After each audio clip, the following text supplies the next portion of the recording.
I thought the day couldn't get worse, but I was wrong. The whole week at work had been a disaster. To top it off, my boss, who also happens to be the company president, called me into his office to chew me out for a mistake that wasn't even mine. When I finally got home, my frustration reached a new high.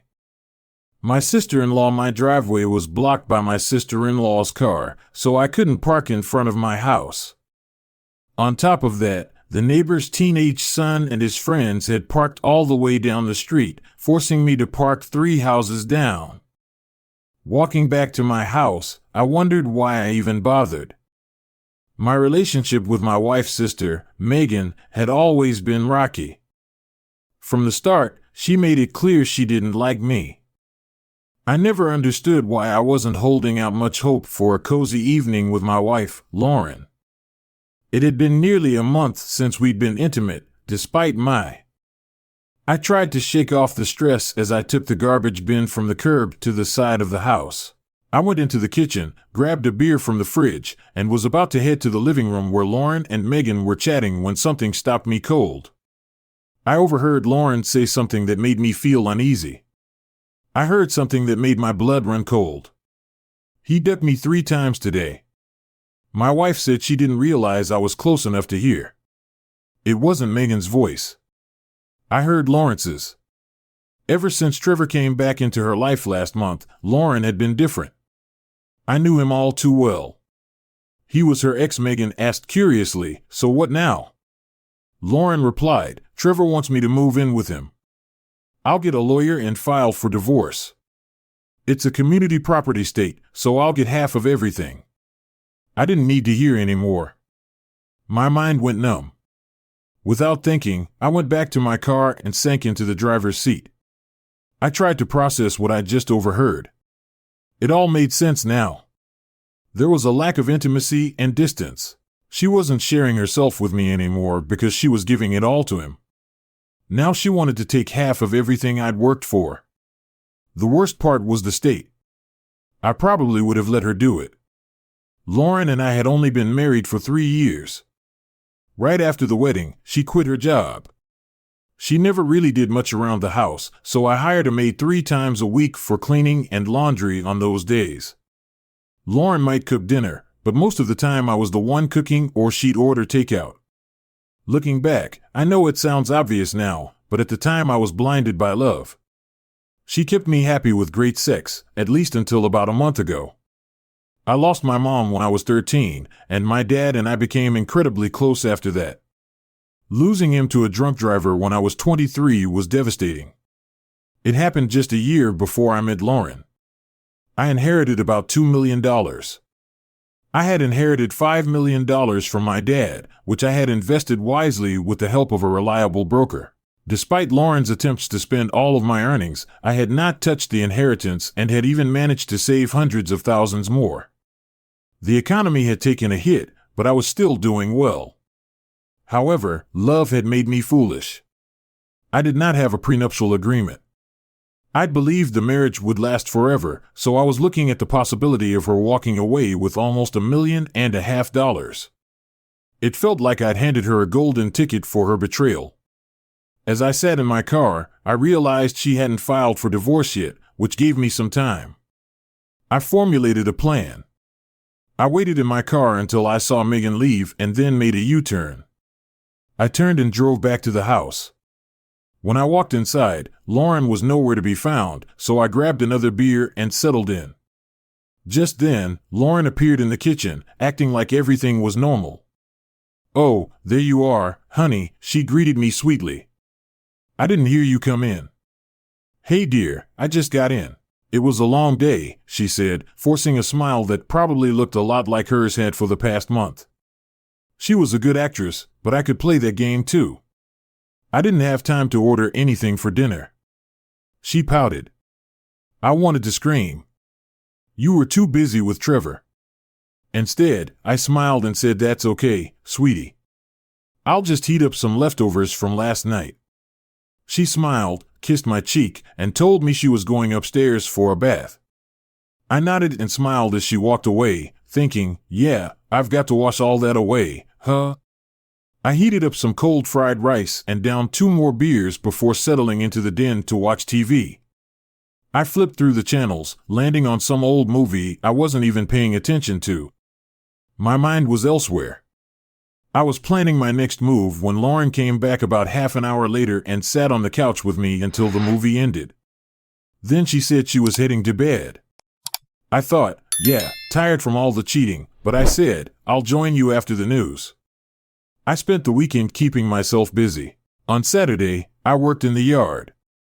On Sunday, I played golf with some buddies. Monday morning, I got down to business. I called my broker and had my inheritance liquidated.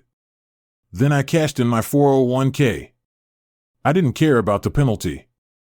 I needed that money ready by Thursday. I was ready to go. I walked into the house and told Lauren that I had to fly out for a week on business. I packed 2 suitcases, that was all I needed. I'd already packed everything important, since none of it fit with Lauren's taste. We were renting the house, so I wasn't tied to it. We'd been house hunting, but nothing we looked at was ever up to her standards. It didn't matter anymore. On Friday morning, I kissed Lauren on the cheek one last time, loaded my bags into the Lexus, and drove. I left without looking back. My first stop was my buddy Owen's place. I trusted him with my life after filling him in. I swapped my Lexus for his older but rebuilt 4x4, ensuring no one would be able to trace me. He promised to keep the car hidden for a while, and with that, I was on my way west, ready to start over. I used cash for everything, making sure to leave no trace behind. I had canceled all our credit cards, ensuring Lauren wouldn't be able to track me down. Most of my money was now safely stashed in an offshore account. My broker had set up a system where I could access funds when needed. I had enough cash hidden in my SUV to keep me going for a while. The hardest part was the long, lonely nights in cheap motel rooms over the past week. I had been too focused on putting my escape plan into action to really process what had happened to me. I had loved Lauren. Otherwise, I wouldn't have walked down the aisle with her. I kept running through all the what-if scenarios in my head. But no matter how I looked at it, I knew the end result would be the same. Even if I had known Trevor was back in the picture, I couldn't have stopped it.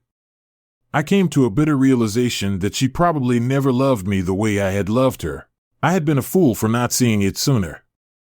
By the 5th day of driving, I found myself in a small Montana town, sitting in a roadside diner, poking at a plate of greasy eggs and toast. I couldn't help but wonder what Lauren was doing now. I figured she'd realize her credit cards were canceled and she couldn't access our joint account. I imagined her calling the bank, trying to understand how she'd been cut off. It was a small victory, and it brought a faint smile to my face. But my thoughts were interrupted by the quiet conversation happening at the table next to mine.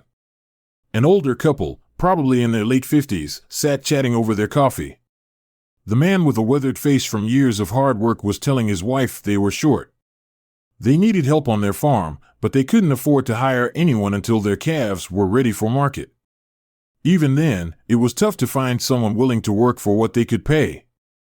As I finished my meal, I had an idea. I stood up, walked over to their table, and introduced myself. I apologized for overhearing and told them I could help. The man gave me a skeptical once-over. "You heard what we were talking about, right?" "I can't afford to pay anyone," he said, clearly doubtful. I replied, "I'm just." He was looking for a place to stay in exchange for some work. He narrowed his eyes and said, "Lisa, give me a minute with this young man." He then stood up and motioned for me to follow him outside. Once we were out in the parking lot, he turned to face me and sized me up again.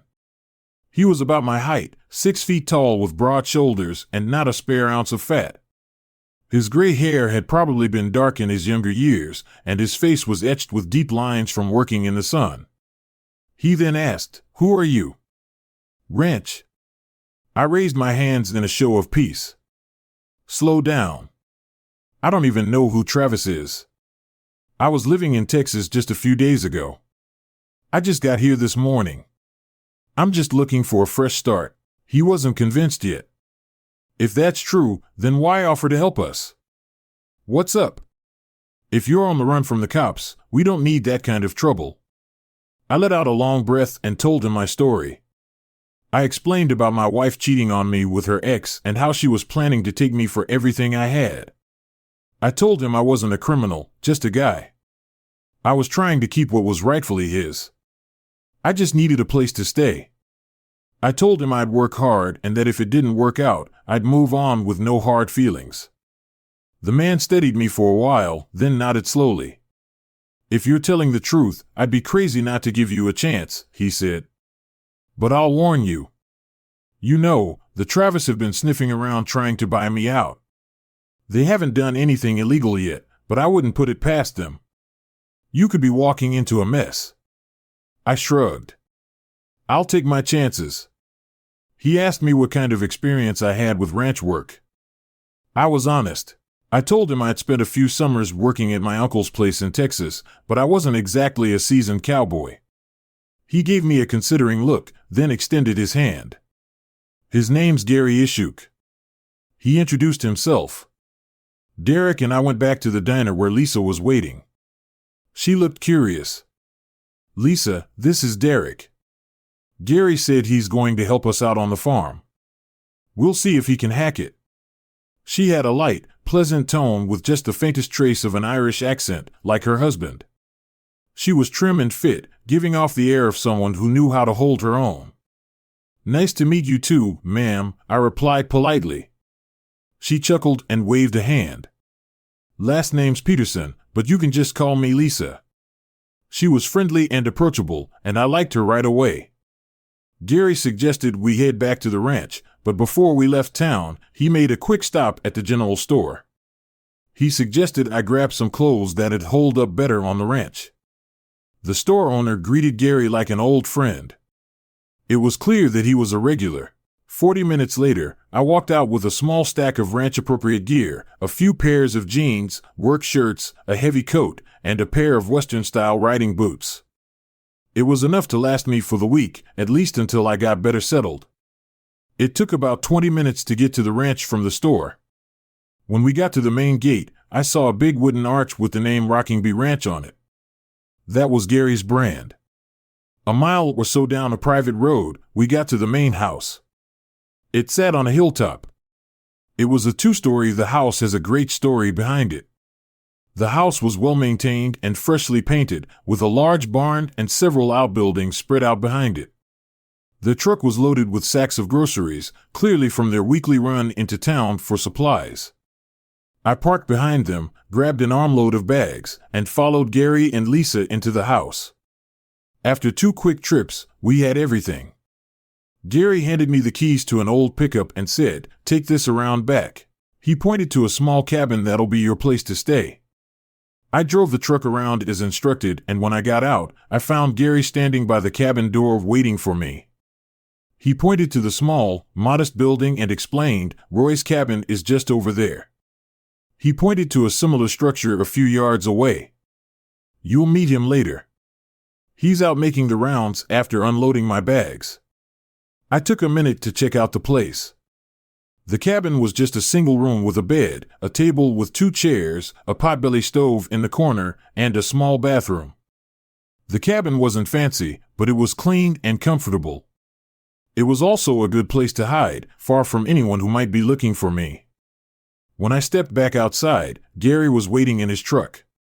He invited me to get in and said he'd show me around. We drove around the ranch, which spanned nearly 6. The ranch covers about 5,000 acres.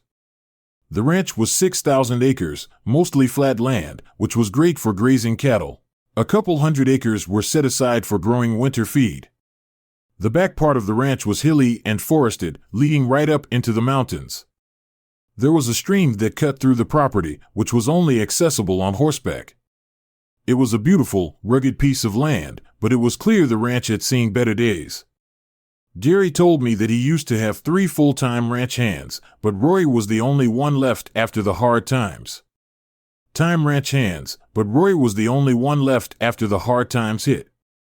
Roy had been with him for nearly 30 years, and they brought in extra help during roundups or when it was time to send stock to market after finishing the tour. Gary dropped me off at the cabin. I noticed you've got a laptop.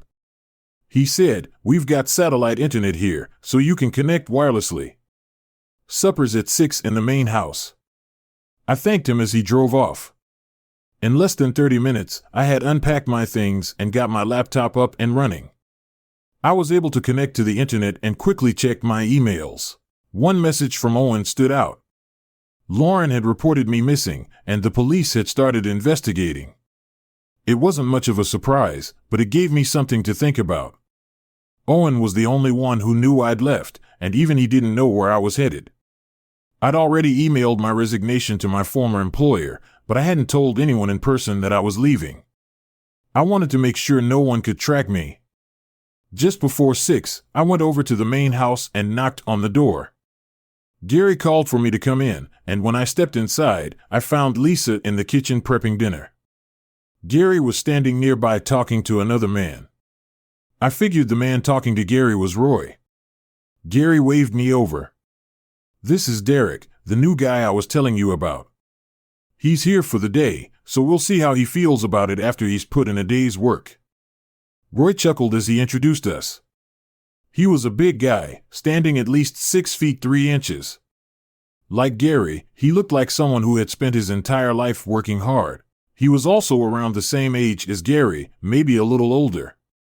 One thing stood out. Roy was African, he was American, which was pretty unusual around here. I shook his hand, feeling the strength in his grip. Well, young man, let's hope you like it here. We could really use the help, Ed said with a chuckle. At 28, I was probably about half his age, so I could understand why he called me young. I smiled and replied, I plan to give it my best shot. Just then, Lisa called us over, announcing that supper was ready. Gary and Lisa took their spots at either end of the table, leaving Roy and me to sit in the middle across from each other. The table was laid out with a platter of pork chops, a big bowl of mashed potatoes, fresh green beans, and a stack of homemade biscuits. This isn't fancy, Derek, but there's plenty and it's filling. Lisa said with a smile. It looks great. I replied, genuinely impressed as we dug in. I asked Gary if he'd lived on the ranch his whole life. The ranch has been in the family for generations. My grandfather started it and passed it on to my father, and now it's ours, Lisa and mine. When I was younger, I wasn't sure she was going to be a part of it. I had to fight off every man in town to win her over. Lisa and I could see the love in his eyes. They had that kind of connection you don't see too often. Oh, Gary, Lisa said playfully, rolling her eyes. You know you're the only man I ever had eyes for. I just had to make sure you wanted me enough to put in the work. Gary smiled at her. Then she turned to me. She's been responsible for the 3 happiest days of my life, the day she agreed to marry me, the day we got married, and the day she gave birth to our daughter, Rachel. I hadn't seen any sign of a daughter around, and Lisa must have caught the curious look on my face. Rachel's away at the moment, finishing her doctorate in veterinary science at South Dakota State University. She only gets home for the holidays these days, but we're counting down the days until she's back home for good, with her degree in hand. She should be back in a couple of months. After a few months, Gary proudly added, it'll be nice to have a vet in the family, cutting down on some of those vet bills. After dinner, I offered to help clear the dishes, but Lisa waved me away, insisting it was her job. She was a woman who clearly enjoyed taking care of her home. Breakfast is at 5, we start work at 6 sharp. As Gary and I were leaving, I saw a copy of that day's New York Times on the kitchen counter. I figured Gary picked it up when they went into town. I asked if I could borrow the front page, and he said sure. I went outside and invited Roy to step into my cabin for a minute. I pulled out my digital camera and asked him to take a picture of me holding up the front page of the newspaper. He seemed curious, but he didn't pry. Instead, he asked if I needed an alarm clock for the early start, and I told him I was all set. After Roy left, I uploaded the photo to my computer and drafted an email to the police department in my old hometown. The message was simple: I was alive, well, and had left town voluntarily using the New York Times rather than a local paper. That way, my location would remain ambiguous. I sent the email to Owen, telling him to forward it from a coffee shop with free Wi-Fi. I gave him my work email and password, knowing it was probably still active. That way, the police wouldn't be able to trace my whereabouts, and I hoped they wouldn't waste any resources looking for a runaway husband. I was satisfied with my plan, so I shut down my computer and got ready for bed. I slept soundly that night, knowing I had covered my tracks. The next morning, I was up by 5, I showered and got dressed, and I met Roy at the main house for breakfast. After breakfast, Gary told Roy to put me to work replacing fence posts in the hilly part of the property. He followed me to the barn and pointed out the horse I'd be using. It was a big brown mare. I had experience from my uncle's ranch, which came in handy. Then we got the 2 mules ready and loaded them up with fence posts and a post hole digger. Gary showed up at the barn with a Winchester Model 94 in a saddle scabbard. He said it was mainly for the rare occasion when we might need to put down a sick cow. Once we were ready, Roy and I got on our horses and headed out, following the creek into the hills. As we rode, we started chatting and I found myself opening up to him. I trusted Roy wouldn't betray my confidence, so I told him about how I ended up in Montana. In turn, Roy told me about his own past. He had married right out of high school, but caught his wife in bed with another man in a fit of rage. He nearly beat the guy to death, which earned him a 5-year prison sentence. After getting out of prison, Gary was the only one willing to give him a chance, and he'd been working on the ranch ever since, for nearly 30 years. Roy spoke of Gary and Lisa with deep respect, calling them salt of the earth people. I could tell that working on this ranch had been more than just a job for him, it was his second chance. After about half an hour, we got to the property line, which was marked by a long stretch of fence. Roy said we wouldn't need to replace every post, just the ones that were rotting or on their way out. That ended up being about every 3rd post. He stayed with me as I replaced the first couple of posts, making sure I knew what I was doing. Once he was satisfied, he suggested I work until about 4. I'd have enough time to tend to the animals and be back for dinner at 6 o'clock. His parting advice was to follow the stream back down the hill just in case I got turned around. Roy headed off, leaving me alone with the task. The work was tough, but I settled into a rhythm, placing one post after another. Around noon, I took a break and pulled out the pork chop sandwiches Lisa had packed for me. After a quick lunch, I got back to it. My watch beeped at 4 o'clock, signaling the end of the day. At 00, I realized I'd managed to replace almost all of the posts we'd brought up. I followed the fence line back to the creek and then followed it downhill just before I left the tree line. I found a natural pool where the stream flowed in and out. It was a breathtaking scene. It was the most beautiful and peaceful spot I'd seen on the ranch. I paused for a moment, taking it all in, before continuing back to the barn. Once I got there, I unsaddled the horse and mules and made sure they were fed. As I was finishing up, Roy came in to bed down his own horse. We exchanged a few words, both of us worn out from the day, and then rushed to clean up before dinner. That night, we had steak.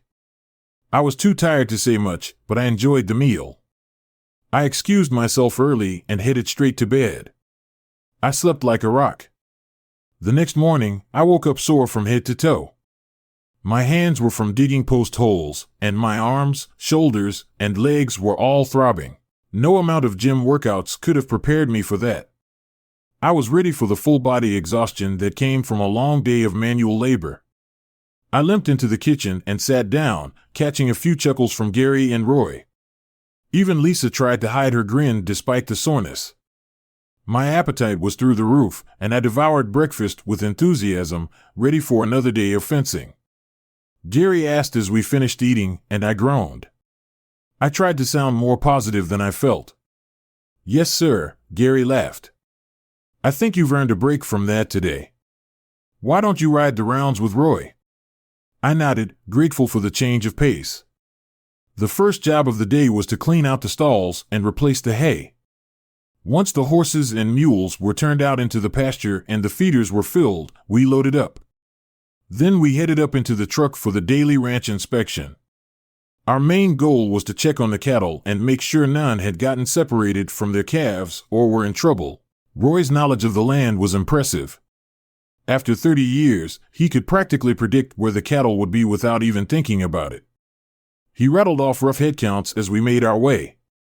As we drove across the ranch, Roy didn't even need to use his binoculars to see the herd. When we reached the far end of the property, he stopped the truck and looked around. He spotted something on one of the hills and handed me the binoculars, pointing out a specific spot. I squinted through the lenses and finally saw what he was looking at: 2 calves. "Where are their mothers?" I asked Roy. He pointed to the trees. "Those 2 cows over there look like their calves wandered off and got themselves lost. We'll have to herd them back down." "Are we hiking all the way up there?" Roy chuckled. "Nope, that's too far on foot. We'll head back, grab some horses, and use the 2 Roy called Gary on the way back in the truck to let him know what we'd found and that we'd be swinging by the barn to gear up by the time we got there." Gary had already saddled 2 horses and loaded them into a trailer, ready to go. We just gathered the supplies, and within minutes we were back on the road. Roy navigated the truck to the base of the hills just below the tree line where we'd spotted the caves. After unloading the horses, we mounted up and rode into the hills, Roy leading the way with the kind of confidence that he's got decades of experience, and it was like he could read the land without even thinking about it. About half an hour later, he eased up behind the calf and began gently guiding them back down toward their mothers. As soon as we cleared the trees, the little ones saw their moms and bolted, crying and rushing straight to them. The moment they reached their mothers, they immediately latched on and nursed hungrily, while the older cows stood still, patiently waiting. I found myself grinning at the scene. There was something wholesome about it. It was a stark contrast to my own upbringing. Watching those calves with their mothers felt almost therapeutic. That evening, we sat down to a hearty supper of fried chicken, corn on the cob, and mashed potatoes. I had shaken off the exhaustion from the previous days and felt more like myself, so I joined in the conversation at the table. I learned more about Lisa's background. Her family had immigrated from Ireland when she was just 5 years old. Her father was inspired by stories of the American dream. Frontier had relocated them to Montana, which explained the slight accent that still lingered in her voice, though she'd been raised in the U.S. Her roots were clearly important to her. The next morning, I felt well enough to resume fence work after breakfast. Roy helped me load up the mules, but this time I rode out alone. I followed the stream just like before, and it led me directly to the spot where I had left off. The work went more smoothly now that I had figured out a few tricks to make things easier. By 4, I set the final post and headed back to the barn with some time to spare. I got ahead on some chores by cleaning out a few stalls before heading in to wash up for dinner on the 4th day. Roy and I spent the morning repairing some of the ranch buildings, patching up roofs, and reinforcing structures that had seen better days. The following day, I was back at the fences, getting into a rhythm that made the time fly by. The next 2 months passed in a blur. I had settled I was even taking turns with Roy checking on the cattle. I had never been in better shape. My body had adjusted to the physical demands of ranch life, and I found myself thriving in the simplicity of it all. We established a rhythm on the ranch. Roy took Saturdays off. Gary had Sundays, and Mondays became my day off. I used those free days to take care of laundry, run into town for supplies, or just catch my breath. Over time, I had grown fond of the folks on the ranch. Roy was laid back and easy to get along with. After supper, we often sat and talked, swapping stories or just enjoying the quiet of the evening. Gary had earned my respect. He was straightforward, hardworking, and knew how to run his ranch well. Lisa was sweet. She always made sure we were fed and looked after, but beneath that gentle exterior, there was a fire in her. You could see she wasn't someone who'd back down easily. Ranch life wasn't easy, but it was a kind of tough that I could handle. I felt like I was where I was supposed to be. Lisa and Gary were a great pair. You could tell just by watching them interact. On Friday morning at breakfast, they were particularly excited. Lisa announced that their daughter Rachel would be coming home in a week. It was my turn that day to ride through the wooded section of the ranch checking for any cattle that might have wandered into the hills. Around 4 in the afternoon, I reached the stream and decided to follow it down. I came across the pool beneath the waterfall, a peaceful spot I had discovered earlier. I stopped, dismounted, and removed my shirt, kneeling by the water. The cold stream felt incredible as I dipped my bandana in and used it to wipe the sweat and dust from my face and neck. Suddenly, I heard the sound of hooves from downstream. I looked over and spotted a rider approaching. At first, I thought it might be Lisa, but I quickly realized this was a younger version of her. The woman riding toward me had the same striking red hair and crystal blue eyes. "Blue eyes," she said, "this has to be Rachel." She rode up and stopped a few feet away. Her expression was cold. "Who are you and what are you doing here?" she asked. Her tone was sharp. I stood up and wiped my hands on my jeans. I said, "My name's Derek. I work here." She narrowed her eyes, clearly not buying it. "I don't believe you," she said. "My dad. He told me he couldn't afford to hire anyone, despite how beautiful she was." Her attitude was starting to get under my skin. "I heard that too," I replied, my tone a little sharper. "I guess that's why I laugh all the way to the bank."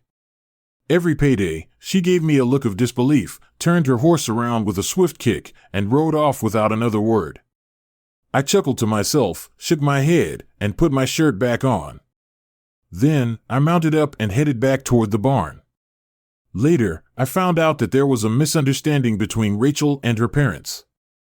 They had expected her back the following week, but she showed up that very day, just a couple of hours after I'd headed out. She had spent the morning and early afternoon catching up with her folks. She decided to go for a ride, which she hadn't had much time for in school.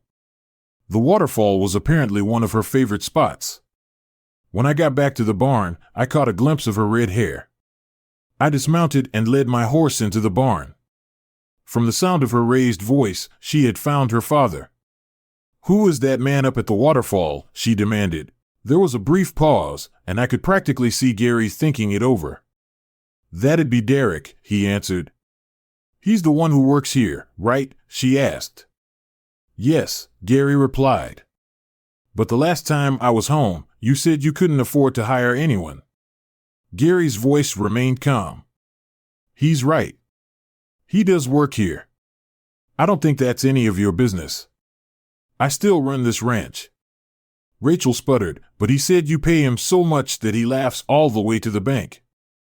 By that point, I had entered the barn, and Gary spotted me. He shot me a grin. "Is that true, Derek? If you think you're overpaid, I can fix that."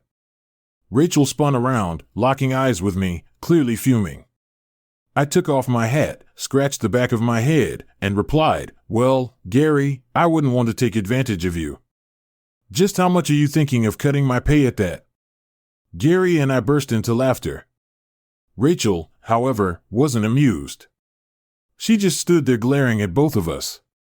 "You know, Derek stays in the cabin next to Roy," Gary said, his tone softening. Rachel crossed her arms and said, "That's it. And he gets to enjoy your mother's fine cooking." Gary replied, "Well, that and he gets to enjoy your mother's fine cooking." Rachel wasn't letting it go. She said, "You're saying you're not paying him? Why would he work for nothing?" Gary shrugged. "He has his reasons. It's not my place to tell you." I chipped in, trying to lighten the mood. "Honestly, getting to eat your mom's cooking is payment enough. I don't think she'd appreciate you implying it's worth nothing." Rachel shot me one final glare and stormed out of the barn. Gary shook his head and chuckled. "She's got that same fire her mother had when we were younger. Sometimes I wonder how I ever convinced Lisa to marry me that evening." Rachel joined us for supper. She sat next to Roy and I was on the other side of the table, and when I walked into the kitchen, she gave me another sharp look. I decided to play it cool and waited until everyone had served themselves before I spoke. I said, "Your mom mentioned that you finished your doctorate in veterinary medicine, which is quite an accomplishment." She replied curtly without looking up from her plate. Undeterred, I continued, Roy tells me there's only one other vet in the area, and he's over 30 m away. She'll be a huge asset to this community. She glanced up and her expression softened just a little. That's Dr. Mitchell. She said he's swamped with work more than he can handle most days. Lisa chimed in, smiling proudly. I agree with you, Derek. Rachel's going to be a great help around here. For the rest of the meal, Rachel stuck to chatting with her parents and Roy, who had been working on the ranch since before she was born. She didn't speak to me directly, and I mostly kept quiet. Rachel had just gotten back, and I could tell her parents and Roy were eager to catch up on everything she'd been up to while she was away. Once I'd finished my meal, I excused myself and went back to my cabin. Once I'd settled in, I checked my email and saw that Owen had sent me a message. He'd asked a friend on the police force if I was still considered missing, and the friend had told him that the case had been dropped once the authorities got the email. With the picture I'd sent, it seemed I was off the radar. As for Lauren, her life had taken a turn for the worse. Trevor broke up with her the moment he found out I had vanished with the money. It looked like she wasn't going to see any of it anytime soon. She couldn't afford the rent on the house we used to share, so she downsized to a cramped apartment in the city. She worked as a waitress without money for a lawyer. She had no way of coming after me. It was ironic she probably married me for my money. Money was the reason. It turned out Trevor only wanted her for the same thing. They were both chasing something that wasn't theirs. Lately, I had been working on replacing fence posts. I was only doing it every third or fourth day. I had moved down from the hills, and now I could drive the pickup directly to where I worked. It was a lot easier loading posts into the truck bed than onto the mules. The day after Rachel returned, I filled the truck with posts and drove out to where I'd last left off by lunchtime. I realized I'd forgotten my meal. Usually, Lisa would make sure we had something packed if we were going to be out all day, but I guess I spaced out and left mine behind. Driving back felt like more effort than it was worth, so I figured missing one meal wouldn't hurt. About half an hour later, just as I was securing a post, I heard the sound of a truck pulling up. I turned around and saw one of the ranch vehicles stop a few feet away, to my surprise. Rachel got out. Out on the job, holding a small paper sack like the ones Lisa used for our lunches, I was approached by Mama, who said, "You forgot your lunch." She thrust the bag toward me without ceremony, and I took it from her with a nod and a thanks, Rachel. That was nice of you. Inside the bag, I found 2 sandwiches. I offered her one, but she shook her head, so I sat on the tailgate of the truck and started eating. She stood nearby, arms crossed, just watching me as I took bite after bite. The silence stretched, but I didn't mind. I kept after a few minutes. She broke the silence. "What are you even doing here?" she asked. "I decided to have a little fun. You can't tell anyone, but I robbed a bank. I'm laying low here until the heat dies down." Her eyes widened in surprise before narrowing as she glared at me. "You're not funny," she snapped, turning to head back to the truck. I waited until she was halfway there before calling out to her. She stopped, then slowly turned around. "I married a woman who never cared about me," she said. "She wanted what I could give her. I came out here to get away from everything for a while." Rachel studied me for a moment. Her gaze was sharp, but this time I could tell she believed me. After a brief pause, she gave a small nod and headed back to the truck without another word. As I watched her drive away, I remembered what her dad had said about her mother. He said she'd been just as fiery when she was younger. He claimed he had tamed her, but I figured it was love that did it. I'd only known Rachel for a day, but I could tell she was a feisty one. I doubted any man could truly tame that spirit. That night, dinner went much like the previous evening. Rachel chatted with her parents and Roy while I stayed mostly in the background. It wasn't that I felt out of place, but we didn't really have anything in common. She barely knew me, and we lived in different worlds. As we were finishing up, there was a knock at the door. Gary got up to answer it and returned with a tall, dark, and handsome man around my age. He had that classic look that women seem to fall for. Rachel's face lit up when she saw him, and she leaped from her seat, calling his name before wrapping her arms around him in a hug. They clearly had a history. Moments later, there was another knock, and Gary brought in another man. This one was blonde, but just as striking. Rachel greeted him with the same enthusiasm. I thought back to what Gary had told me about winning his wife. I could see why she was just as beautiful as her mother. I excused myself and went back to my cabin, thinking about how lucky one of those guys would be if they managed to win her heart. The next morning, I took the pickup and did my usual rounds across the ranch. Something felt off, though. It seemed like there were fewer cattle than usual. It bothered me enough that I went back and got Roy, and together we did a quick tour of the ranch. Sure enough, we both felt like we were missing a few herds. We decided to saddle up the next morning and ride out to check the hill country. Over dinner, we told Gary about our plan, and he said it was worth a try that night. It started raining hard, which made tracking the next day even more difficult. But by morning, we loaded the horses into the trailer and Gary drove us to one end of the property, ready to start the search. I rode up about a third of the way into the tree line, while Roy climbed higher, covering the upper section together.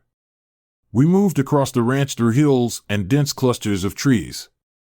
By the time we reached the far side of the property, most of the day had slipped away. We managed to round up 5 stray herds. As we came down from the hills, Gary met us with the trailer. We loaded up the horses and headed back to the ranch. We discussed what could be done, and we agreed that staying more vigilant was our best option. That evening, during dinner, Rachel had yet another suitor come knocking. I overheard Lisa grumbling that it was the third guy to call on her that day. It seemed like word had spread that Rachel was back, and it seemed like every eligible guy in the area was trying his luck over the next few days. Apart from the original losses, everything seemed normal again. Rachel's admirer kept stopping by, but she hadn't said more than a couple of words to me since she gave me lunch. Then, 5 days later, the cattle seemed to vanish. I told Gary I wanted to check the property line running through the hills. I checked the fence lines around the pasture, but there were no signs of a breach there. Roy dropped me off at the western edge of the ranch, near the border with Travis's land, about halfway to the southwest corner. I noticed 3 fresh sets of horse tracks crossing from the Travis ranch over to Gary's side. What puzzled me was that the fence was still up and intact. I dismounted and inspected the posts, and noticed that the staples had been loosened on 5 of them. The staples were loose, and the wire was hanging down. It was a sneaky trick. I remounted and followed the tracks further until I reached a stream near the waterfall. There tied to a tree were 3 horses. I was about 30 yards away, so I quickly dismounted again, tying my horse to a tree, and pulled the rifle from its scabbard. Moving cautiously, I followed the trail of boot prints that led downstream. When I got to the edge of the waterfall, I couldn't believe my eyes. There was Rachel, naked as the day she was born, gliding through the water like it was the most natural thing in the world. Her bare skin shimmered in the sunlight as she moved effortlessly through the water. I couldn't help but stare for a moment, amazed by the sight. She had a body that could stop traffic. But then I heard a rustle in the trees, and I turned to see. I quickly scanned the area and saw 1 guy to the right, while 2 others crept toward the pool from the left. Without hesitation, I raised my rifle and fired. The bullet hit the ground near the feet of the man on the right, and I fired 1 more shot, kicking up dirt next to the 2 on the left. Rachel let out a scream so loud it echoed through the hills. I stood up, making sure they could all see me, and shouted, "Get down on your bellies. I won't miss the next shot. Rachel, stay where you are." She hadn't seen the men yet. I was the only one standing there with a rifle aimed toward the trees. In her panic, she scrambled to cover herself. She was clearly confused about what was happening. One of the guys on the left made a move like he was going to run, so I fired again. This time, I hit the bark of a tree right next to him. He froze and then dropped to the ground. Rachel now realized there were others. She screamed again, louder this time. This time, I started counting down before I even got to 1. The 2 other guys dropped to the ground. The men threw themselves to the ground, hands behind their heads. I ordered, my voice booming through the clearing. They slowly complied. I turned to Rachel and told her to get out of the water and get dressed. She tried to argue, her voice shaky, but I cut her off, growling, "Just do what I say and get dressed now."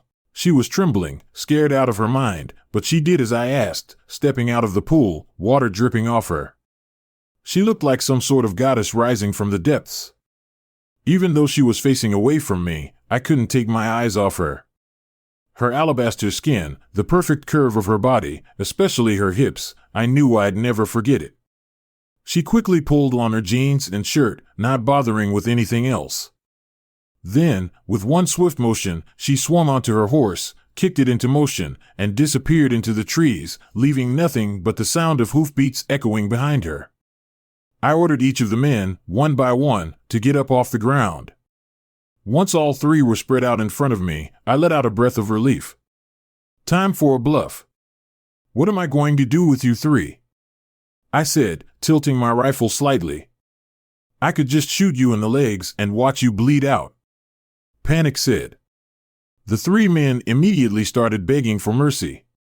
I continued, "Even if I let you live, Rachel's father will see to it that justice is served when I tell him what you were planning to do to him. Unless you've got a more interesting confession for the sheriff, something like cattle rustling that might land you some jail time, but at least you'll have a chance at life, I'm going to keep going." The smallest of the group cracked first. His voice was trembling. "Yes, we did it," Travis told us. "We were told that breaking Peterson would secure his land." One of the others shoved him, hissing for him to shut up, but the small man stood his ground. "I ain't dying for no damn." The cows were expecting Rachel's swift return and knew Gary would soon investigate. I decided to buy some time. Sure enough, 45 minutes later, Gary and Roy came riding up in the distance. I waved them over, and they galloped up to meet me on the ridge. "What the hell's going on here?" Gary demanded as he dismounted. "Looks like we had some unwelcome visitors from the Travis Ranch," I replied. I tracked them from the fence line to here. They were sneaking up on Rachel while she was swimming. I went over to the smallest of the three and put the barrel of my rifle against his neck. "This one has something he wants to confess." He was scared, so he whimpered, "We did it. We took some of your cattle, but it was Travis who made us." Gary pushed his hat back and looked at Roy. "You know, when my grandfather ran this place, they used to hang horse thieves and cattle rustlers. Justice was a lot simpler back then, too. It's too bad we've got to be civilized these days," with Roy standing there. Gary and I decided to march the rustlers back to the ranch. We trailed them with rifles in hand while Roy tethered their horses and brought up the rear.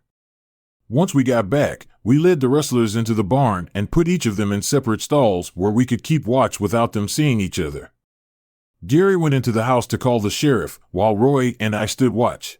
In less than half an hour, the sheriff pulled up on the long drive, and Gary briefed him on what had happened.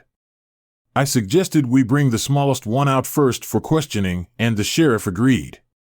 When I hauled the little rustler outside, he was hesitant at first, but it didn't take long before fear got the better of him and he started to spill everything. The sheriff looked at Gary, shaking his head. "It seems like a clear case of trespassing here. Honestly, this feels like a waste of my time, but if you want, I can leave them in your hands and pretend I didn't see anything."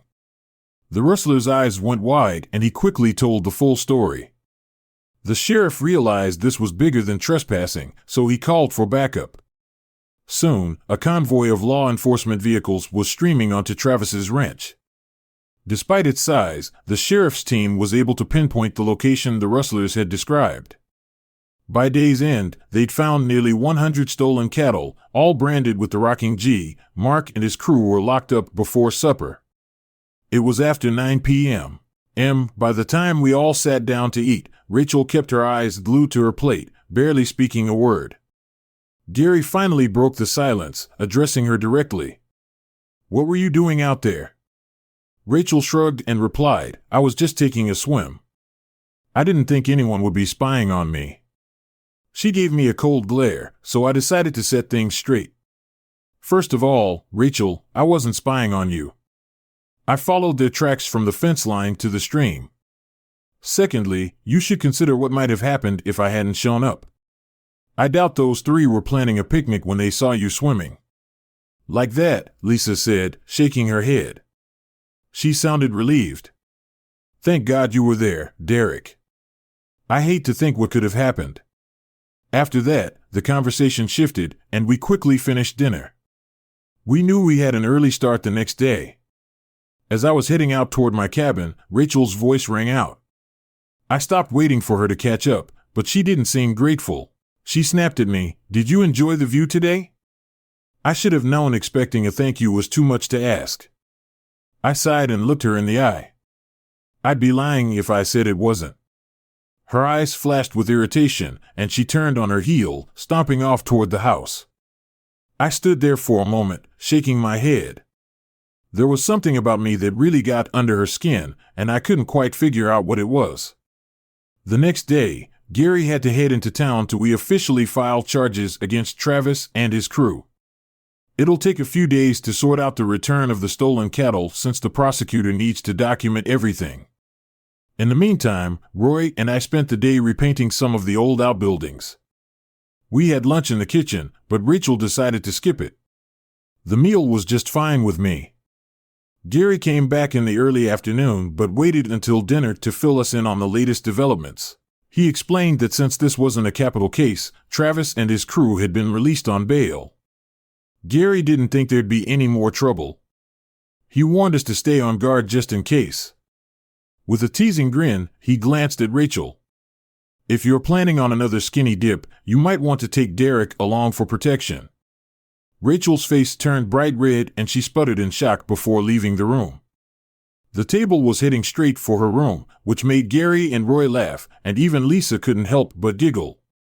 I joined in, shaking my head once the laughter died down. We got back to our meal, but Gary couldn't resist teasing Derek. I have to say, you've been worth every penny, Travis. If your scheme had worked, it would have really hurt us financially. You saved the ranch. We all shared another laugh, appreciating the moment of relief after all the recent chaos. 3 days later, we got the all clear to retrieve the stolen cattle. Gary, Roy, and I loaded 3 horses into the trailer. With a sheriff's escort, we drove over to Travis's Flying Doll Ranch. Lisa came along to drive the truck and trailer back once we unloaded the horses. Afterward, the 3 of us herded the cattle back toward their pen. I rode my horse, G. We got the cows across safely and secured the fence. We were feeling pretty satisfied with a solid day's work. Rachel had applied for her vet license, but it would take around 45 days to get approved. She was limited to tending to the animals on her father's ranch. I'd spot her working around the property or during meals. She still wasn't talking to me, but whenever I caught her eye, I'd give her a big grin and raise my eyebrows, which always made her blush. 2 weeks after the waterfall incident, we found ourselves in the barn together. We couldn't resist. I asked, "Have you been enjoying any more swims lately?" Rachel stopped in her tracks and shot me a glare. "Why are you such an ass?" I shrugged, smiling. "Why are you such a—" Before I could finish, she swung her right hand at me, aiming for my face. I caught her wrist just in time. She tried with her left hand, but I grabbed that too, pinning both her arms behind her back. I pulled her against me. I lowered my face toward hers, holding her gaze. She didn't pull away. "If you were mine, I'd put you over my knee and spank that attitude right out of you." I murmured, her eyes flashed as she struggled, "You wouldn't dare without warning." I released her and she stumbled back, landing square on her backside. "It's not that I wouldn't dare," I said. I don't have time for another woman who doesn't care about me." This time, it was me who turned and walked out, leaving her sitting in the dirt that night. We crossed paths again at supper, but she didn't say a word. There was a look in her eyes, though, one I couldn't quite place. I've never said I understand women. Lauren proved that wrong. The next day, I was working in the barn tending to the stalls when Gary walked in. It was his day off, so I knew he wasn't there for work. I wondered if Rachel had told him what happened. If he was about to ask me to leave, I stopped what I was doing as he approached. Gary got straight to the point. I heard you and Rachel had a bit of a showdown yesterday, so she told him there was a glint in his eye. So I just shrugged. Yeah, you could say that probably I think there might be a bit of a misunderstanding here. Gary chuckled. Maybe, maybe not. I think Rachel's biggest issue is that she doesn't know how to figure you out. First, she thought you were just passing through. Then you became the guy who saved her and the ranch. Now she's confused because you're not chasing after her like the other young men around here. He paused, smiling a little. She's used to guys falling all over themselves for her. She's had boyfriends, but none of them stuck. I don't think she respected any of them. Just don't let her run you off. You're welcome here as long as you want to. Stay. Thanks, Gary. I appreciate that. I'll try to lay off teasing her. Maybe we can find some peace. Gary nodded and left the barn. I spent the rest of the day thinking about what he said. If Rachel really wanted to understand me, maybe talking to me like a civilized person would help. A person would help more than her constant glares. As for chasing her like the others, that just wasn't happening. She didn't show up for supper that night, but no one said a word about it, and I didn't ask. The next morning, I stuck to my routine even though it was my day off. I was up at 5 a.m. As usual, I had breakfast after Roy and Gary left for work. Then I took care of my laundry.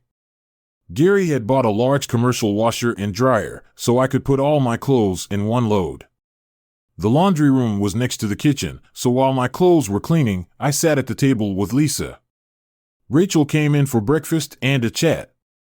She rarely ate this early, usually preferring to eat later in the morning. Lisa asked me what I had planned for the day. I told her I was thinking about driving into town.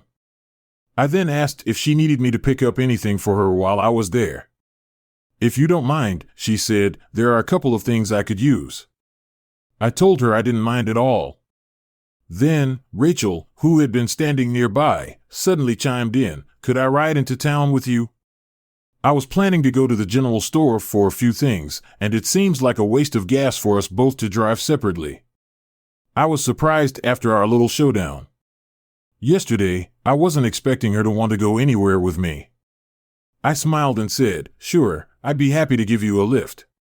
I'll be ready, she said, offering a quick nod before sitting down at the table. I'll leave in about an hour and a half, once my laundry's done and put away. I added. She didn't say much else after that. She sat quietly while Lisa and I carried on chatting with Rachel later on as I left my cabin. She was wearing a turquoise sundress that showed off her fiery red hair. She looked stunning, and it was clear she wanted me to notice. I held the passenger door open for her and watched as she slid gracefully into the seat. We drove off in silence for the first half of the trip. We spent half the trip together, just looking out at the countryside. Then she spoke up. I thought you were going to kiss me yesterday. I glanced over at her, but she was looking out the side window, so I couldn't see her expression. I'm sorry, but I have a rule about not forcing unwanted. I caught a glimpse of her turning her head to look at me. She didn't say anything, but she kept glancing at me for the rest of the drive. When we arrived at the general store, we went our separate ways. I needed some new jeans and shirts, while Rachel picked up a list of items her mother had requested. After about an hour, we loaded everything into the SUV. I still had to stop at the hardware store for a couple of things Gary needed, but by then it was lunchtime, and I was starving. How about we grab something to eat? I suggested, and she agreed. We ended up at the same diner where I had first met Gary and Lisa. We sat across from each other. The silence was getting thicker by the minute. I started to think that maybe I should have just skipped lunch and gone straight to the hardware store. Just as I was thinking that, the door swung open and 3 guys walked in. I recognized 2 of them as being among the group of men who had been courting Rachel since she came back. They made a beeline for our table. They immediately started chatting her up, clearly pleased to have her attention. I stood up and motioned to the guy behind me to take my seat as I moved to the next table. When the waitress brought our food, I waved her over and I got my meal and ate it quickly, not paying attention to the conversation at Rachel's table. When I had finished, I put some money on the table to cover our meals, stood up, and said to Rachel, "I'm heading over to the hardware store. I'll come back by later if you're ready to go." She pushed her plate away, stood up, and addressed the guys. "It was nice seeing you again, but we've got to go." They tried to protest with one even offering her a ride home, but she declined and followed me out to the SUV. As we drove to the hardware store, she remained silent, clearly upset. The tension between us was thick as we made our way back to the ranch. Finally, she couldn't hold it in any longer. "Why did you do that?" "Do what I asked." Honestly, it was a confusing move to the other table. She replied, "All that well," I said, keeping my eyes on the road. "You seemed to enjoy their company, and I didn't want to get in the middle of their competition for your attention. You really are an ass." She snapped. Wisely, I decided to keep my mouth shut. I didn't want to deal with any more slaps, especially while driving. When we pulled up to the main house, she immediately grabbed what she could carry. As soon as I opened the rear of the SUV, I picked up the rest and followed her inside. She dropped the bags on the kitchen table without a word to her mother, then stormed off to her room. Lisa looked at me, raising an eyebrow in question. I shrugged. "I guess I'm an ass," I said. She chuckled, walking over and placing a hand on my arm. "I've never seen anyone have the effect on Rachel that you do," she said. "I guess I was just born to piss her off," I said, shrugging. "I'm not so sure about that," Lisa replied, leaving me a bit confused after our conversation. I went back to my cabin and put away my new clothes. I wasn't in the mood to stay cooped up, so I went to the barn, saddled a horse, and rode out. I ended up at the top of the waterfall. The weather was nice, so I tied the horse to a tree and sat at the edge, looking down at the CM pool. I sat there for at least half an hour, lost in thought. I sat there for about an hour, lost in thought. That's when Rachel rode up. She dismounted near the pool and, not wanting her to think I was spying on her, especially after the last time, I tossed a rock into the water. The splash caught her attention and she looked around. Instead of riding off like I expected, she mounted her horse again and made her way up the hill to where I was sitting. She tied her horse next to mine and walked over. I stood up and moved away from the edge a few steps. "You're an ass," she said, stopping inches from me. "You're still an ass," I shot back, but this time I didn't wait for her slap. Instead, I wrapped my arm around her waist and kissed her. I let go quickly, trying to step toward my horse, but before I could move, she grabbed my arm and pulled me back. I was surprised, but she reached behind my neck and kissed me again. This time, it was different. Passion took over, and before long, our clothes had disappeared, and we were caught up in the moment, lost in each other. It was everything I hadn't expected. It was what I'd been expecting, but somehow I wanted it too. Eventually, our breathing slowed, and we lay there in each other's embrace, saying nothing. We got dressed, mounted our horses, and rode back down the trail in silence. After stabling the horses, Rachel walked off toward the main house without a word, and I made my way back to my cabin, feeling dazed. I slipped into the shower, letting the water I needed to get rid of all these thoughts racing through my mind. One thing was clear, I had much stronger feelings for Rachel than I had ever admitted to myself. I barely had time to get dressed before supper when I walked into the kitchen. Gary, Lisa, and Roy were already seated, but Rachel was nowhere to be seen. As we took our seats, she entered the room, choosing the chair beside mine. Mine instead of her usual spot next to Roy. Gary, Lisa, and Roy exchanged glances, but they didn't say anything. Rachel, on the other hand, was in unusually high spirits. She chatted animatedly throughout dinner. Her parents seemed curious, but they refrained from asking any questions after dinner.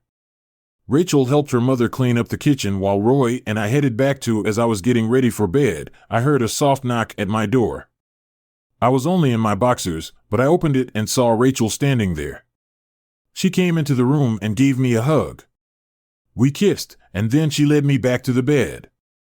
We took off our clothes and had sex. Then we fell asleep in each other's arms. My alarm went off at 5. It was 12 a.m.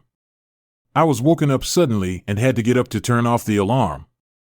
I got dressed quietly and left a kiss on Rachel's forehead before leaving the cabin. At breakfast, I noticed that Gary and Lisa kept glancing at me. I wondered if they knew where their daughter had spent the night. I loaded up the pickup for another day of setting fence posts on the ranch. I had plenty of time to think, and my mind wandered. It was hard to believe that only 3 months had passed since I left Lauren. She felt like an entire lifetime. I thought about Gary, Lisa, and Roy. I thought about how much they'd come to mean to me in such a short time. Then my thoughts turned to Rachel and to everything that had happened the day before.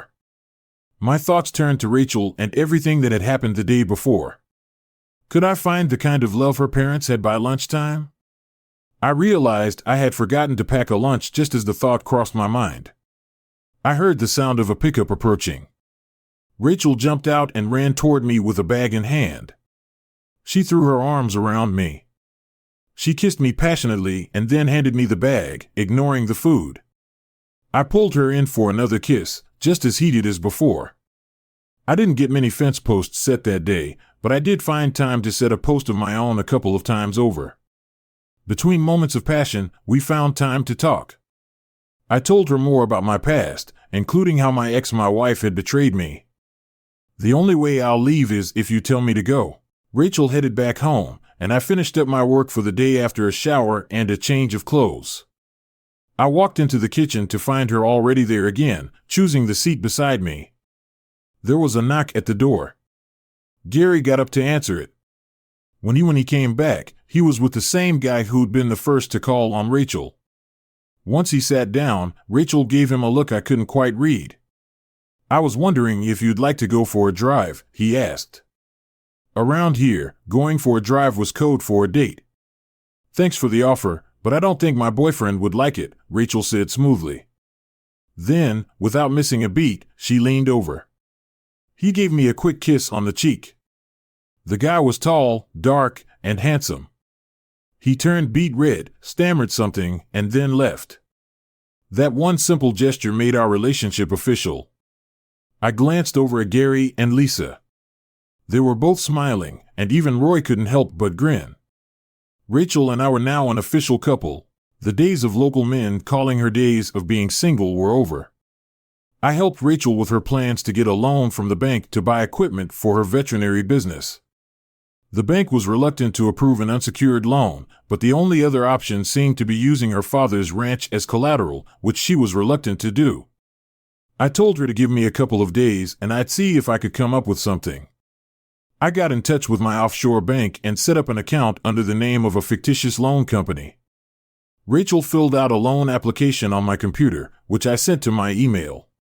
A few days later, I let her know that her loan had been approved and the funds were wired to her account. She was really happy. I did wonder about the low 2% interest rate, though. I told her that the loan came from a nonprofit that offers low rates to people they think will contribute to the community. I could have just given her the money, but I knew she'd be too proud to accept it that way. She'd worked hard to earn her degree and was determined to succeed on her own. By the time her veterinary license was approved, she had purchased a brand new van, fully equipped with everything she needed to run a mobile vet clinic. Word spread quickly, and soon local ranchers were calling for her services. Rachel spent many nights at my cabin, and although Gary and Lisa were well aware, they didn't seem to mind. At 27, Rachel was old enough to make her own decisions, and she was ready to take the next step. 3 months later, Travis and his crew finally faced trial. It was a straightforward case. The smallest member of the group cooperated with the prosecution and got 2 years of probation.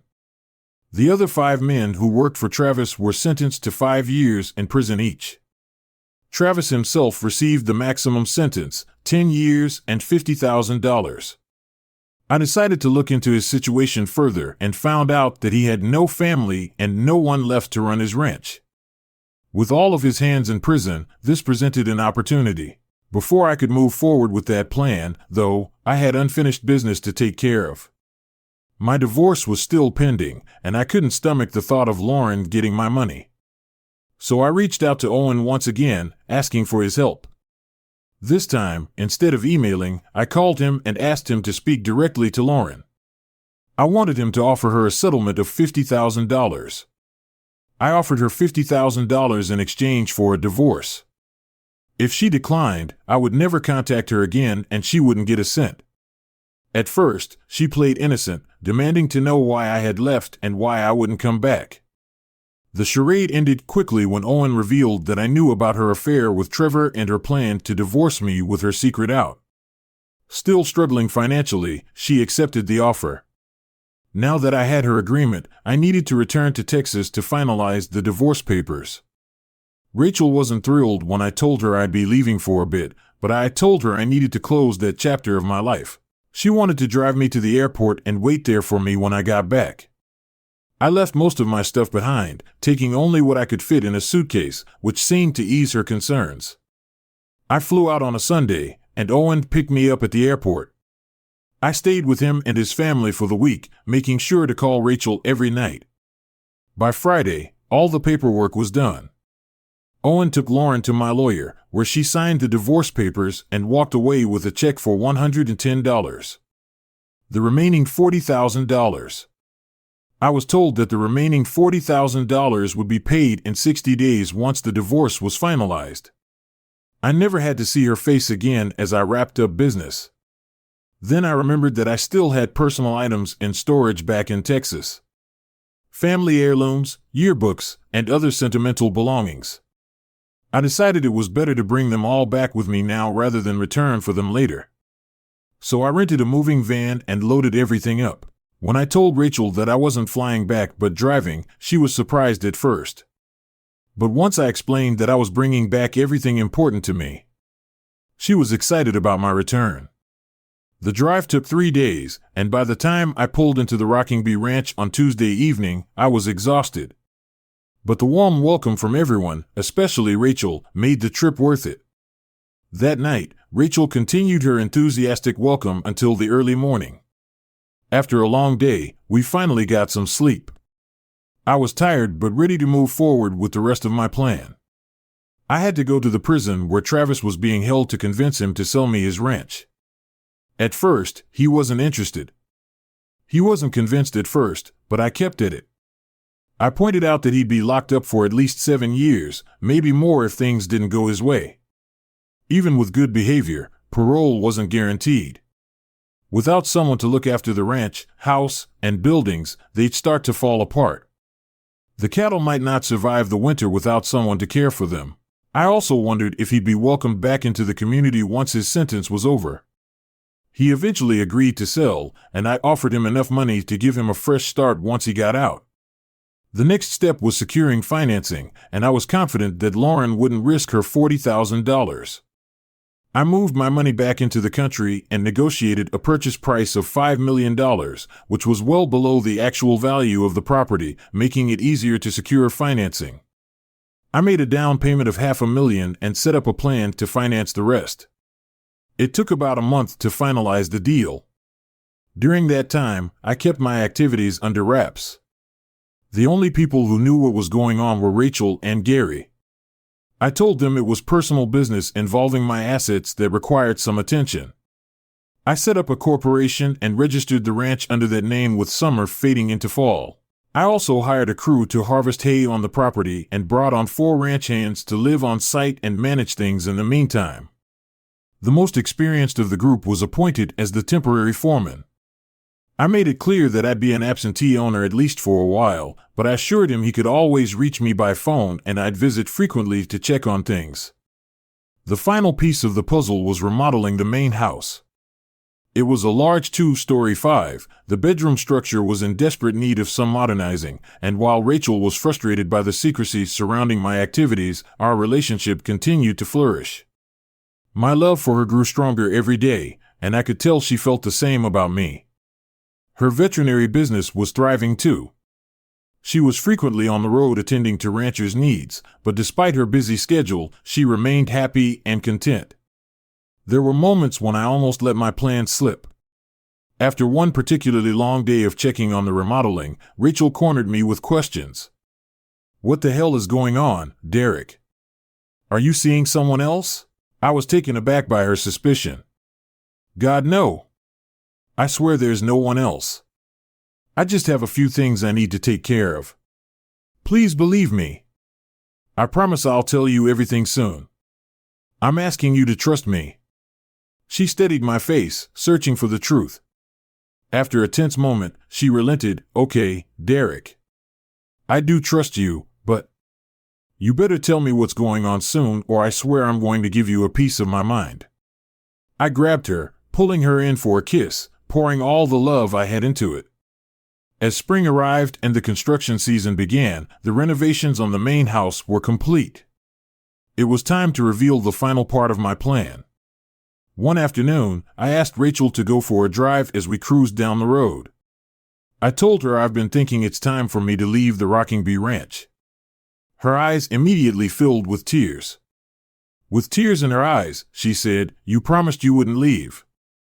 I had timed it perfectly. We were approaching the entrance to what had once been Travis Ranch. I turned down the private road and glanced over at her. "I'm not planning to go very far," I said, but I wasn't sure if she'd heard me. She was too busy looking around, clearly confused. "What are we doing on Travis land?" she asked. Her confusion was growing. I didn't answer right away.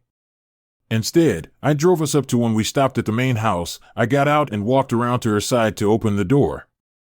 "Come on," I said, taking her hand. "I want to show you something." Reluctantly, she got out of the truck and followed me up to the front door.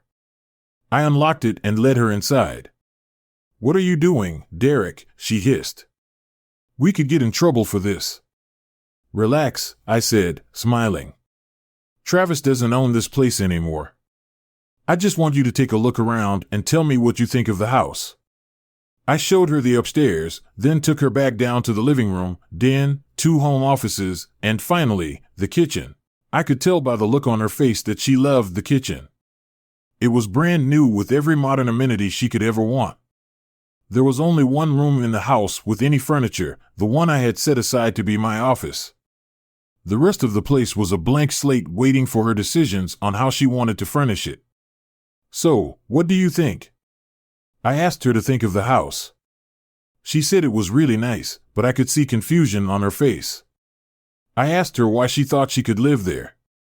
My heart was racing as I waited for her response. She said, "What's going on?" I told her, "Travis doesn't own the ranch anymore." "I do, and I'm asking if you'll live there with me as my wife." She looked at me, her voice trembling. "You own the house?" I nodded, excitement building in my chest. Before I could say anything else, she screamed yes. Then I pulled out the engagement ring, holding it up to her. Her eyes filled with tears. For a moment, I thought I'd made a huge mistake. But then she tackled me, knocking me onto my back and covering my face with kisses. She held out her hand, and I slipped the ring onto her finger. Her eyes lit up as she glanced around. The house again, this time with a new perspective. She ran from room to room, inspecting everything as if it were her first time seeing it. I waited patiently by the door until she came running back into my arms, breathless and beaming. "The house is beautiful. I love it," she exclaimed. I led her down the hallway to 2 doors. "There are 2 offices. One for you to run your business from, and one for me," I explained. I earned another long kiss in my office. I pulled out a piece of paper and spread it across the desk. It was a drawing of the ranch gate with the name Dr. Ranch arched over it. "What does DAR mean?" she asked, still catching her breath. "It stands for Derek and Rachel," I said. She cried again, pulling at my clothes, and I joined in, stripping her down. I sat her on the desk, and we christened the office with our love in the days that followed. We made sure to christine every single room in our new home once we recovered and got dressed. I told her it was time to share the news with her parents. She was so excited that I think she floated to the truck. We got back just after 6, and Gary, Lisa, and Roy were already in the kitchen getting ready for supper. We walked in together, and Rachel held up her left hand, squealing, "We're getting married." Lisa jumped up, hugging her daughter tightly, while Gary and Roy came over, shaking my hand and slapping me on the back. I got a big hug from Lisa, too, while Rachel she gave her father and Roy a hug. Once things settled down, we all sat down for dinner. Midway through the meal, Rachel mentioned that, of course, this means we'll be moving. Gary, Lisa, and Roy all exclaimed at once. Rachel looked at me, and I nodded for her to explain. So I said, "Well, Gary, you know how Travis always wanted to combine his ranch with yours. I was thinking it might actually be a good idea." Gary shot up from his chair. His face was red. "There's no way in hell the flying." Dahl ran in and said, "I'm taking over mine." I laughed and held up my hands. "Calm down, Gary. It's no longer the Flying Doll Ranch. It's the Dr. Ranch. The new owners are sitting at this table right now." He blinked, still looking confused. "What are you talking about?" "I bought out Travis. The ranch belongs to Rachel and me now. Derek and Rachel." I explained, and Lisa smiled, catching on right away. "I get it." I turned back to Gary. "I thought we could combine the two ranches and split everything. 50-50. We'll run it together." Gary shook his head, "But the Doctor Ranch is twice the size of mine. It brings in way more profit. You've been doing this your whole life, Gary. I need your help. I want us to be equal partners. You'll be in charge of the operations. Whatever you say goes. It's part Rachel's ranch too. We're keeping everything in the family." Gary sat down, looking over at Lisa. She nodded, and after a moment, he reached across the table to shake my hand. "Damn it, Derek. This is going to take some getting used to, but I accept." He grinned and I smiled. "We'll need more hands to manage everything, and Roy here is going to be the new head foreman." I laughed when I added, "Now I get to pull out all those fence posts I worked so hard to set on that side of the property." That night was filled with celebration. Rachel spent the night in my cabin, and by the next morning, I was completely worn out. We were late for. After breakfast, we went over to the Doctor Ranch so Rachel could show off our new home. Everyone was impressed, and I noticed Lisa casting a jealous glance at the refurbished kitchen. It took Rachel and her mother a full month to furnish the house, and by the time they were done, it was ready for us to move in on our wedding night. We were married at the Dr. Ranch, surrounded by friends, family, and ranchers from miles around who came to celebrate as Rachel's husband Gary's son-in-law. After the wedding, I was welcomed into the community. That night, we finally got to bed, where we spent most of the night and a good portion of the next day making love. We would have stayed in bed even longer, but on the third day of our marriage, I whisked Rachel off to Fiji for a tropical honeymoon. Our first roundup that year was a success, and we made a lot of money from selling cattle at market. We used a large chunk of it to pay off the loan, but with Rachel's business doing well, we were living comfortably. We even built a new house for Roy, who now had a girlfriend close to his age. I wouldn't be surprised if we had another wedding coming up soon. Another year has passed, and now my beautiful wife has just given me the best news. I'm happy to say that my wife is pregnant. We're going to have a baby before I sign off. I know some people will say I should have learned my lesson and had Rachel sign a prenup, but if you think that, you really don't know Rachel. She isn't Lauren. She works hard, takes care of our home, and shares her love with me every single day. She's her mother's daughter, through and through. Every time I look into her blue Irish eyes, I see that love. Thanks for watching this emotional story of love, lust, and lies. I hope it touched your heart. If you enjoyed it, please like the video, subscribe to the channel, and hit the notification bell so you don't miss a fresh story every day. I'd love to hear your thoughts in the comments, so feel free to share your experiences and tell your story.